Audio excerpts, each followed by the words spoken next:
Most people think filing their tax return early is the responsible move, but a lot of times it can be a very costly mistake. With 2 weeks to go, you should either already be working with an accountant or have a plan in place to have that sucker filed by April 15th. Doesn't matter if you're a business owner or not, this video is going to apply to all of you that has income and is reporting a tax return this year.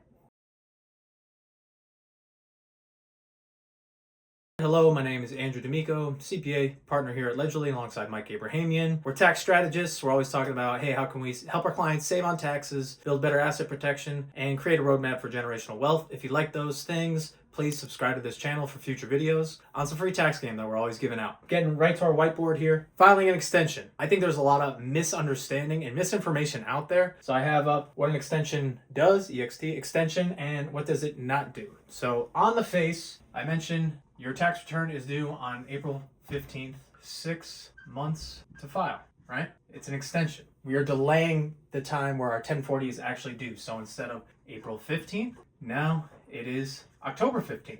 And what does that do? Time to review and gather docs. That is really all an extension is meant to do, folks. And on the flip side, what's important to call out that what does it not do? It does not delay taxes due, right? It is not going to reduce penalties. It is not going to reduce underpayments. It is not going to avoid the 4/15 payment deadline.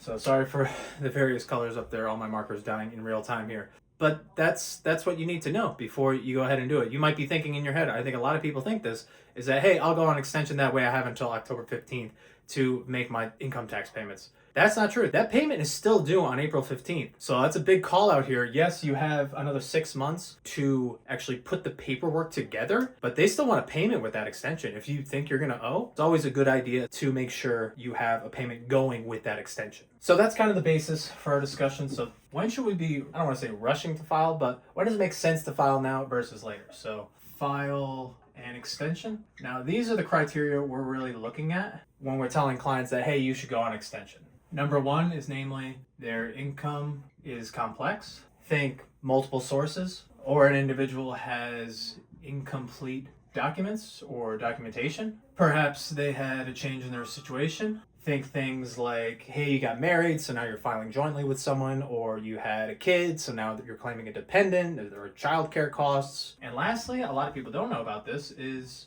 we're going to reduce our audit risk by going on extension. Fun fact, I don't have the data or the fact with me on hand, I apologize, but when you go on extension, you're actually less likely to get audited. We don't want that to be the sole reason we go on extension, because at the end of the day, whether you file April 15th or October 15th, we want to be confident and accurate. So if you were to get audited, it should be a cakewalk and you should have all the documentation to back up whatever you claimed.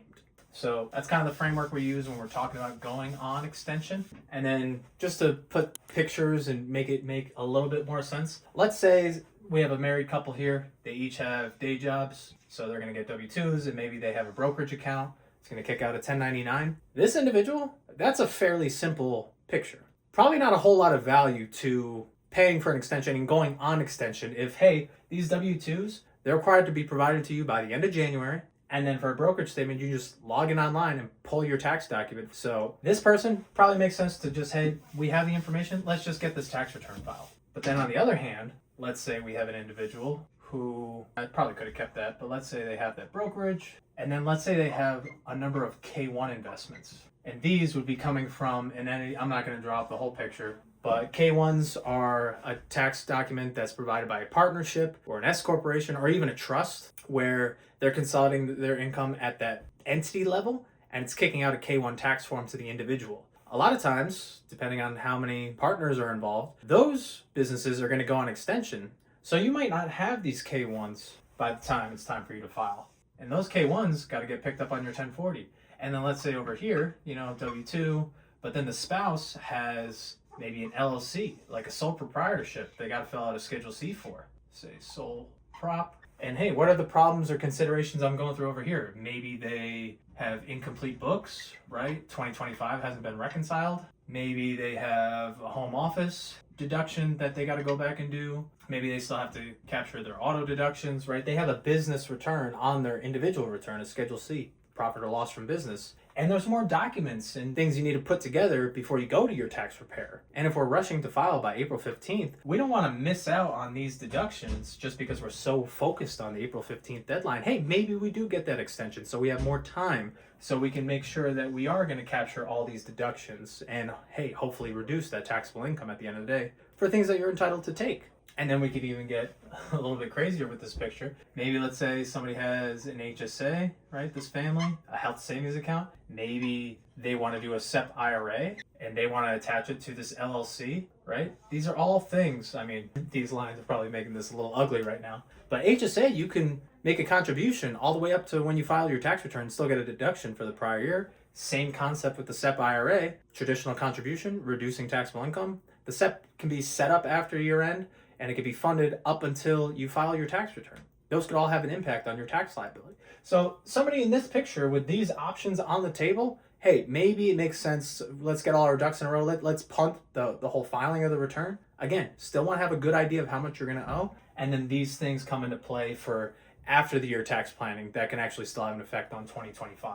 But those are the things to think about. Again, think about you, yourself, your situation. If you have a spouse, if you're still scrambling and trying to figure this all out now, chances are that you should go on extension. If you do find yourself in that situation today, here's what you should be asking yourself. Do you have complete documents? Can you do an income projection for yourself?